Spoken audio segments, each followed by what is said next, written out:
안녕 얘들아, 잘 지냈니?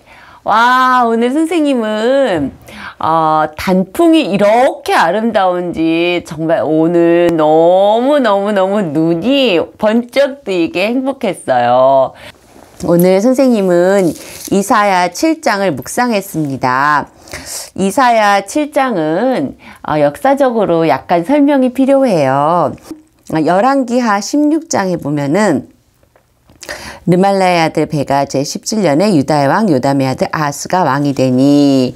열왕기하 16장 3절 이스라엘의 여러 왕의 길로 행하며 또 여호와께서 이스라엘 자손 앞에 쫓아내신 이방 사람의 가증한 일을 따라 자기 아들을 불 가운데로 지나가게 하며 인신 제사를 드렸다는 거예요. 또 산당들과 작은 산 위와 모든 푸른 나무 아래에서 제사를 드리며 분향하였더라. 이렇게 아하스는 하나님을 떠난 악한 왕이었어요. 그런데 그때에 이스라엘, 북이스라엘, 지금 이스라엘과 유다가 우리나라와 남과 북처럼 쭉 나눠져 있었어요. 그런데 북이스라엘이 아람과 동맹을 맺고 쳐들어와요. 자, 이때 이야기입니다. 이사야 7장으로 가봅시다. 이사야 7장 2절 어떤 사람이 다윗의 집에 알려 이르되 아람이 에브라임과 동맹하였다 하였으므로 왕의 마음과 그의 백성의 마음이 숲이 바람에 흔들림 같이 흔들렸더라. 자, 아하스 왕이 북이스라엘과 아람이 동맹을 맺었다. 그리고 쳐들어올 것이다 라는 것을 듣고 너무너무 두렵고 무서웠어요. 그런데 이때 이사야가 하나님의 말씀을 가지고 옵니다. 4절 하나님께서 말씀하십니다. 그에게 이르기를 너는 삼가며 조용하라. 르신과 아람과 르말라의 아들이 심히 도할지라도 이들은 연기나는 두 부직갱이 그루터기에 불과하니. 이들은 야 놀라지 말고 두려워하지 마. 얘네들이 되게 무서워 보이지. 근데 아무것도 아니야. 얘들아 불쏘시개밖에 더 되겠니? 아우 걱정하지 마. 두려워하지 말고 낙심하지 말어 하면서 하나님께서 아하스 왕에게 용기를 주십니다. 그런데 아하스 왕은 이것을 믿지 못하였어요. 하나님께서는 내가 징조도 보여줄게. 너 확실하게 나에게 징조를 보여달라고 구해. 그랬더니 아하스 왕은 믿지 않았어요. 나는 징조 보여주기 원치 않습니다. 하나님. 나는 하나님을 시험하지 않습니다. 근데 이렇게 말하니까 아하스 왕이 굉장히 겸손한 것 같죠. 그렇지만 아하스의 왕의 마음은 겸손해서 그런 것이 아니라 하나님을 믿지 않아서 그랬어요.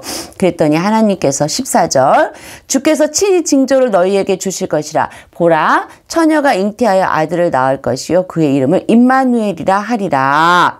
이러면서 하나님께서 이 말씀으로 확신을 주시며 징조를 주십니다. 있을 수 없는 일, 처녀가 잉태해서 아들을 낳아서 그 아들의 이름이 임마누엘, 주께서 우리와 함께 하신다. 이렇게 하나님께서 불가능한 일을 하셔서 너희를 구원할 것이다 라는 확실한 이런 말씀을 주시는데 아하스 왕은 믿지 못했어요. 이 말씀은 여러분 많이 들어봤죠? 우리 주 예수 그리스도를 이 세상에 보내실 때 천사가 한 말 있잖아요. 그쵸? 처녀가 잉태하여 아들을 낳으리니 그 이름을 임마누엘이라 하리라. 우리와 함께 주신 예수 그리스도. 이 말은 아하스에게 주신 말씀이기도 하지만 이것은 또 우리에게 이중으로 주신 말씀이에요. 우리에게 있을 수 없는 그런 구원을 베풀어 줄 것이다. 그리고 임마누엘, 우리와 늘 함께하는 예수 그리스도 보내주실 것이다 하는 예수 그리스도 예언에 대한 말씀입니다. 그랬는데 아하스 왕은 믿지 못했어요. 결국은 어떻게 했냐면 아하스 왕은요 아수르에게 도움을 청합니다. 열왕기하 16장 7절 아하스가 아수르 왕 디글랏빌레셋에게 사자를 보내 이르되 나는 왕의 신복이여 왕의 아들이라. 이제 아람 왕과 이스라엘 왕이 나를 치니 청하건대 올라와서 그의 손에서 나를 구원하소서 하고. 하나님께서 돕겠다고 하셨는데 하나님의 도움을 거절하고 아수르에게 도움을 청합니다. 함께 생각하기 4절 그에게 이르기를 너는 삼가며 조용하라. 르신과 아람과 르말라의 아들이 심히 도할지라도 이들은 연기나는 두 부직갱이 그루터기에 불과하니 두려워하지 말며 낙심하지 말라. 아멘, 아멘, 아멘. 우리가 선생님에게도 너무나 큰 일들이 많이 있어요. 도저히 넘을 수 없는 산과 같은 일, 도저히 건널 수 없는 강과 같은 어려운 일들이 많이 있습니다. 선생님이 기도할 때 기도 시작할 때는 마음이 너무너무 무겁고 하나님 이 일이 이루어질 수 있을까요? 그런 일도 있어요. 선생님 친구의 건강을 위한 일도 있고 선생님 자녀에 대한 일도 있거든요. 그런데 하나님께서는 내가 크게 두려워하고 낙심하는 일일지라도 그거 아무것도 아니라고 말씀하십니다.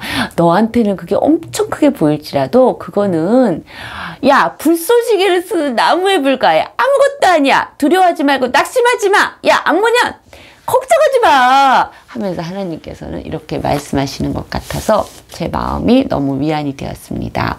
아하스 왕은 매우 나쁜 왕이었어요. 그런데도 하나님께서 자비를 베푸시고 은혜를 베푸셔서 이렇게 용기 주는 말씀하시고 아하스 왕 그 유다 민족을 도와주시려고 하셨어요.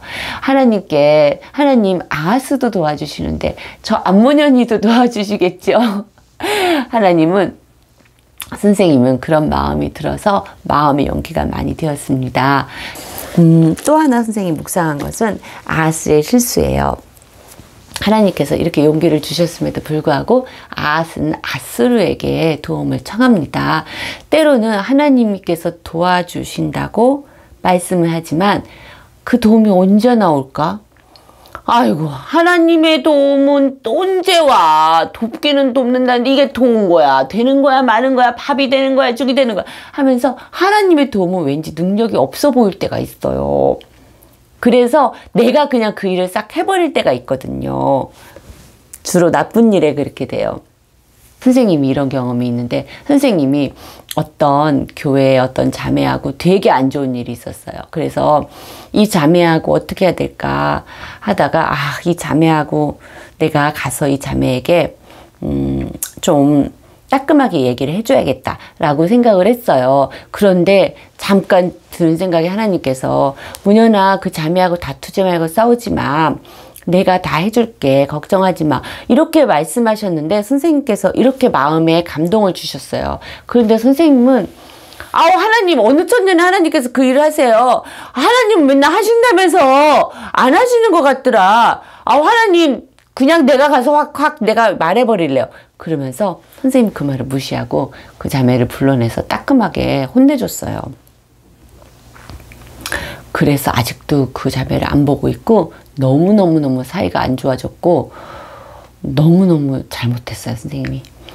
그래서 그때 내가 하나님이 나에게 마음에 감동 주셨듯이 기다리면서 하나님이 풀어주실 걸 기다렸으면 그 자매하고 사이도 이렇게 안 좋아지지 않았을 거고 내가 그 자매 때문에 받았던 그런 스트레스도 잘 풀어주셨을 텐데 괜히 내가 하나님 믿지 않고 내가 해결한다고 나서갖고 이렇게 되었구나 이런 마음이 들면서 선생님 마음이 많이 아팠어요. 그 자매를 내가 이 이야기를 왜 하냐면 그 자매를 어저께 홈플러스에서 만났거든. 그런데 그 일이 벌써 거의 8, 9년, 10년이 다 돼가는데 10년이 다 돼갔지.